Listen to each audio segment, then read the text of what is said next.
Hello friends, today we shall discuss the features of modern British poetry. Modern British poetry के क्या features हैं, उसकी क्या क्या विशेषताएं हैं, स्टाइलिस्टिक और क्या क्या विशेषताएं हैं, थीमेटिक, ये दोनों चीजें हम इसमें डिस्कस करेंगे. Modern British poetry developed mainly in the early 20th century, especially after the First World War. First world war के बाद, खास तौर पर फर्स्ट वर्ल्ड वॉर के बाद सेकेंड वर्ल्ड वॉर तक मान लें आप कि ये जो पीरियड था इसमें मॉडर्न ब्रिटिश पोइट्री डेवलप हुई, जो कि 20th सेंचुरी का शुरुआती पार्ट था. 1920s से लेकर 30s तक का पीरियड बहुत इंपॉर्टेंट था. The poets of this age felt that old values, beliefs, traditions were breaking down. इस टाइम के जो पोइट्स थे उन्होंने ऐसा फील किया कि पुरानी जो वैल्यूज थी वो अब खत्म हो रही थी, पुराने बिलीफ्स, पुराने ट्रेडिशंस अब खत्म हो रहे थे.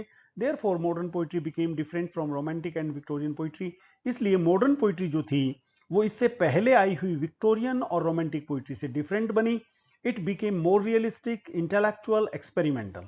मैंने सिंपल से सिंपल शब्दों में लिखने का कोशिश किया है ताकि ऑर्डिनरी से ऑर्डिनरी स्टूडेंट्स भी इसको जो है समझ सकें. ये पोइट्री जो मॉडर्न थी वो रियलिस्टिक थी, यानी कि दुनिया जैसी है उसको वैसा ही दिखाती थी. इंटेलेक्चुअल, तेज बुद्धि का इसमें इस्तेमाल था. तेज बुद्धि वाले लोग ये लिखते थे और तेज बुद्धि वाले लोग ही इसको समझ पाते थे.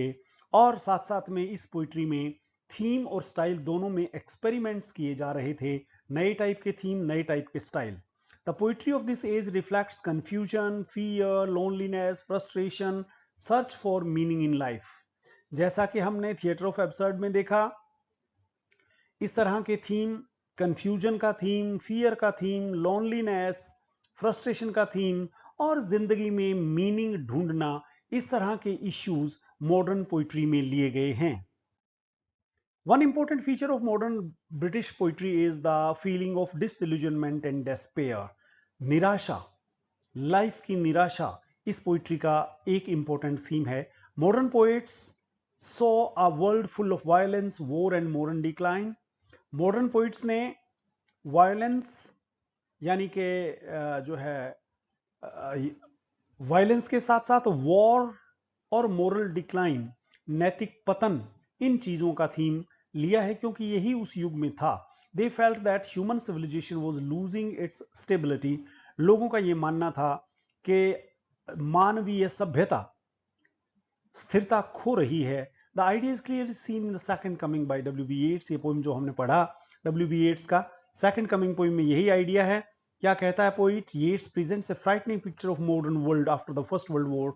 फर्स्ट वर्ल्ड वॉर के बाद दुनिया की तस्वीर कैसी है? थिंग्स फॉल अपार्ट, चीजें छिन्न भिन्न हो रही हैं. सेंटर कैन नॉट होल्ड, और जो सेंट्रल पावर है वो चीजों को व्यवस्थित रखने में नाकाम है. This line shows the collapse of order and peace in society. समाज में शांति को स्थापित किए रखना, व्यवस्था बनाए रखना अब असंभव हो गया है क्योंकि व्यवस्थाएं कोलैप्स हो गई हैं. The poet feels that the world is moving towards chaos and destruction. Poet का मानना है, येट्स का मानना है कि दुनिया डिस्ट्रक्शन की तरफ जा रही है, कैओस की तरफ जा रही है, छिन्न भिन्न होने की तरफ जा रही है. Another important feature of modern poetry is the sense of isolation and alienation. एक और इंपॉर्टेंट फीचर मॉडर्न पोइट्री का है वो है आइसोलेशन का सेंस, एलिनेशन का सेंस, एकांत का, कि व्यक्ति अकेला हो गया है. Modern man often feels lonely.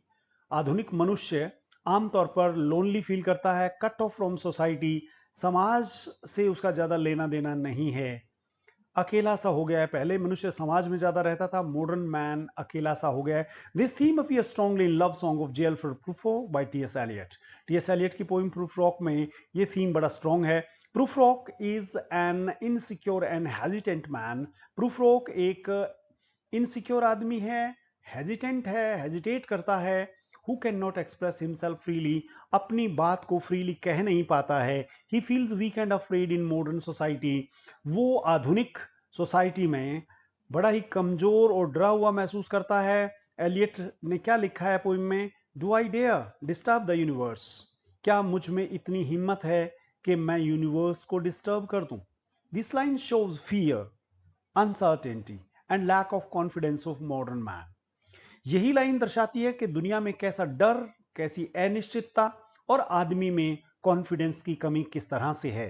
The poem also uses dramatic monologue and fragmented thoughts. T S Eliot की पोइट्री फ्रेगमेंटेड थॉट्स के लिए जानी जाती है। टुकड़े टुकड़े दिखा करके वो टुकड़े टुकड़े हुए समाज को, टुकड़े टुकड़े हुए दिल को दर्शाना चाहता है। अपना ड्रामेटिक मोनोलॉग एक ऐसा ड्रामेटिक डिवाइस है जिसमें एक ही व्यक्ति बोलता है, सामने वाला व्यक्ति सुनता है, बस बोलने की इजाजत उसको नहीं होती। ऐसा ही एकांत ड्रामेटिक मोनोलॉग के माध्यम से व्यक्त किया जा सकता है, जो कि टीएस की एलियट की पोइट्री में किया गया है। Which are common techniques in modern poetry, और ये ड्रामेटिक मोनोलॉग, फ्रेगमेंटेड थॉट्स, ये सब मॉडर्न पोइट्री के टेक्निक्स हैं। Modern British poetry is also marked by the use of symbolism and imagery. Symbols का यूज बहुत ज्यादा। एलियट ने, आपको हमने वेस्टलैंड पढ़ा हमने, और नहीं, वेस्टलैंड तो फाइनल ईयर में है, फाइनल ईयर को पढ़ाया है मैंने। वेस्टलैंड में पढ़ें या आप प्रूफ रॉक में पढ़ें, सिंबोलिज्म और इमेजरी बहुत ज्यादा यूज की हुई है। Instead of directly expressing ideas, विचारों को डायरेक्टली एक्सप्रेस करने की बजाय poets use symbols, myths and images to suggest deeper meanings.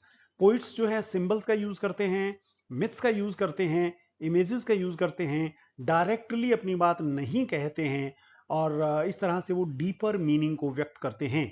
येट्स uses the symbol of rough beast in the second coming. The second coming poem मैंने आपको पढ़ाई, और उस पोइम में रफ बीस्ट, जो कि ईसा मसीह की जगह, जीसस क्राइस्ट की जगह सब्स्टिट्यूट के तौर पर आ रहा है, ऐसा येट्स मानता है। कैसा सिंबल है, टेरिफाइंग फ्यूचर का सिंबल है। Eliot also uses rich imagery such as fog, smog, streets, rooms to create atmosphere of boredom and emptiness in urban life.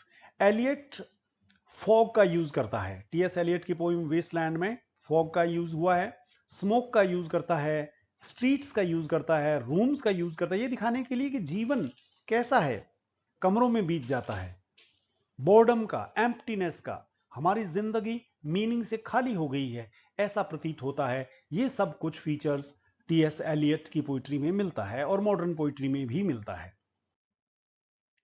Another feature is the breaking of traditional poetic forms.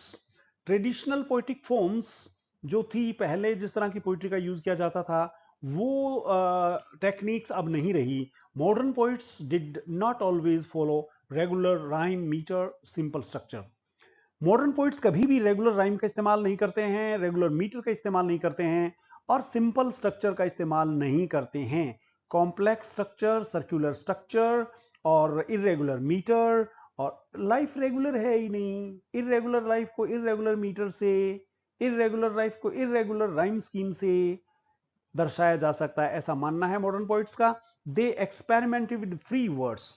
ऐसी poem जिसमें metre ना हो, मात्राओं की संख्या लाइनों में बराबर ना हो, ऐसा एक्सपेरिमेंट ये पोइट करते हैं। irregular रिदम रहता है, कन्वर्सेशनल लैंग्वेज रहती है। Their poetry often appears fragmented because they believed modern life itself was fragmented. मैंने पहले बताया आपको कि ये जिंदगी टुकड़े टुकड़े है, मनुष्य का दिल टुकड़े टुकड़े है। टुकड़े टुकड़े जिंदगी को टुकड़े टुकड़े कविता से, फ्रेगमेंटेड कविता से दिखाया जा सकता है, अपूर्ण कविता से दिखाया जा सकता है। Eliot especially uses broken images and disconnected ideas to reflect the confusion of modern civilization. Eliot खास तौर पर ब्रोकन इमेजेस का, डिस्कनेक्टेड आइडियाज का इस्तेमाल करता है, ये रिफ्लेक्ट करने के लिए कि आधुनिक सभ्यता कितनी कंफ्यूज्ड है। He uses references, allusions, myths and several other complex poetic devices which make his poetry difficult to understand. Eliot references का, allusions का, myths का और बहुत सारी चीजों का यूज करता है, जिसके कारण जो है उसकी पोइट्री को समझना मुश्किल हो जाता है। Modern poetry is also intellectual and complex. Modern poetry intellectual भी है, कॉम्प्लेक्स भी है, दिमागी, तेज दिमाग चाहिए इसको समझने के लिए, और बड़ी जटिल भी है। Poets use references from history, mythology, religion, psychology to give deeper meaning to their poems. Modern age में आकर के जैसे स्ट्रीम ऑफ कॉन्शियसनेस टेक्निक जैसी साइकोलॉजिकल चीजें आ गई थी, रिलीजन को रीइंटरप्रेट किया जा रहा था, मिथोलॉजी को रीविजिट किया जा रहा था, हिस्ट्री को इंक्लूड किया जा रहा था। इन सब कारणों से ये पोइम्स थोड़ी डिफिकल्ट हो जाती है। This makes modern poetry more serious, thought provoking, दो समटाइम्स डिफिकल्ट टू अंडरस्टैंड। कई बार ये पोइम्स जो हैं समझना मुश्किल भी हो जाता है। Irony and realism are also important features of modern style. Irony और रियलिज्म, ये दो चीजें और दो फीचर्स हैं जो मॉडर्न पोइट्री में मिलते हैं, स्टाइलिस्टिक्स में आते हैं, ये स्टाइल में आते हैं पोइम के। Modern poets present life realistically without idealism. जीवन क्या होना चाहिए उसकी बजाय जीवन जैसा है वैसा दिखाते हैं। They show the weaknesses, fears, frustrations of human beings in a changing world. Modern poets weaknesses दिखाते हैं, फियर्स दिखाते हैं, फ्रस्ट्रेशंस दिखाते हैं इस चेंज होती दुनिया में। और intellectualism is another major feature of this poetry. इस पोइट्री का इंटेलेक्चुअलिज्म तो एक मेजर फीचर है ही। Eliot's poetry is highly intellectual and full of literary references and allusions. ये जो पिछला सेंटेंस था वो इस पैरे में आना चाहिए था, गलती से पिछले पैरे में अटैच हो गया है, आप उसको इस पैरे में शामिल कर लीजिए, इस पैराग्राफ में आना चाहिए था।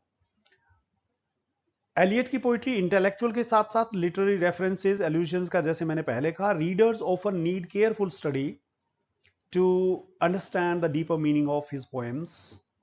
टीएस एलियट जैसे लोगों की पोइट्री को समझने के लिए आपको उसे बहुत ध्यान से पढ़ना पड़ेगा। Modern poetry also reflects anxiety about the future. Future के बारे में भी एक सवालिया निशान है, कैसा फ्यूचर होगा। जैसे सेकंड कमिंग पोइम में हम कहते हैं कि भविष्य क्या होने वाला है। जैसे a prayer for my daughter में पोइट डरता है कि भविष्य कैसा होगा। तो देखें आप, इस तरह की चीजें इसमें हैं। Shield of Achilles W H Auden की, उसमें भी ऐसा ही थीम है। सेकंड कमिंग में Yeats fears the arrival of destructive new age. Poet कहता है कि आने वाला समय डिस्ट्रक्टिव होगा। Similarly shield of Achilles W H Auden presents a cruel and violent modern world. इसी तरह डब्ल्यू एच ऑर्डन की पोइम में, जो कि एक्लीज, शील्ड ऑफ एक्लीज है, उस पोइम में भी वायलेंट मॉडर्न वर्ल्ड को दिखाया गया है। Instead of beauty and heroism, beauty और हीरोइज्म होने की बजाय शील्ड में कैसी तस्वीरें हैं? Scenes of suffering and brutality. निर्दयता के सीन हैं, व्यक्ति की सफरिंग के सीन हैं। The shield contains scenes of suffering and brutality. Auden shows how modern civilization has lost human values. Modern civilization में ह्यूमन वैल्यूज किस तरह से खो गई हैं, ये दिखाया गया है। At the same time, modern poets still search for hope and order. फिर भी मॉडर्न पोएट्स बिल्कुल निराश हो गए हैं और ऐसा कहते हो कि भविष्य में तो कुछ है ही नहीं। ऐसा नहीं है, कुछ होप, कुछ ऑर्डर। जैसे टीएस एलियट की पोइम वेस्टलैंड की आखिरी लाइन है, दत्ता दयाध्वम दम्मता शांति शांति शांति। कि अगर हम दया करें, अगर हम दान दें, अगर हम त्याग करें तो भविष्य अच्छा हो सकता है, दुनिया में शांति की स्थापना हो सकती है। तो ये होप ही तो है। तो मॉडर्न पोइट्री में होप है। प्रेयर फॉर माय डॉटर में Yeats expresses his hope for his daughter's future. अच्छे भविष्य की कामना येट्स करता है। Although the world is troubled, he wishes her to have innocence, kindness and peace. दुनिया हालांकि ट्रबल्ड है, फिर भी येट्स कहता है मेरी बेटी इनोसेंट बने, काइंड बने, पीसफुल बने। This shows that modern poetry not only presents a dismal picture of society but also is concern with moral and spiritual values. यही दर्शाता है कि मॉडर्न पोइट्री हालांकि दुनिया की एक डिसमल तस्वीर पेश करती है, फिर भी वो मोरल और स्पिरिचुअल वैल्यूज में विश्वास रखती है। और कंक्लूजन में हम कह सकते हैं कि modern British poetry reflects troubled condition of modern age. Modern age की ट्रबल्ड कंडीशंस को दिखाती है। This its main feature include disillusionment, loneliness, experimentation, symbolism, intellectualism, anxiety about civilization. तो ये थीम जो हमने सबके नाम लिए हैं, ये थीम्स हमने ऊपर डिस्कस किए हैं। और poets like Eliot, Yeats, Auden use new techniques and powerful images. उन्होंने नई टेक्निक्स का इस्तेमाल किया, पावरफुल इमेजेस का इस्तेमाल किया to express the complex realities of modern man, और मॉडर्न मैन की कॉम्प्लेक्स रियलिटी को दिखाया। देयर पोइट्री में समटाइम्स अपीयर डिफिकल्ट, इनकी पोइट्री कई बार डिफिकल्ट नजर आ सकती है, but it gives a deep and truthful picture of the modern human condition. लेकिन ये पोइट्री एक गहरा और ट्रूथफुल पिक्चर देती है, गहरी और ट्रूथफुल तस्वीर देती है ह्यूमन कंडीशन की जो इस वक्त दुनिया में है। धन्यवाद, शुभकामनाएं।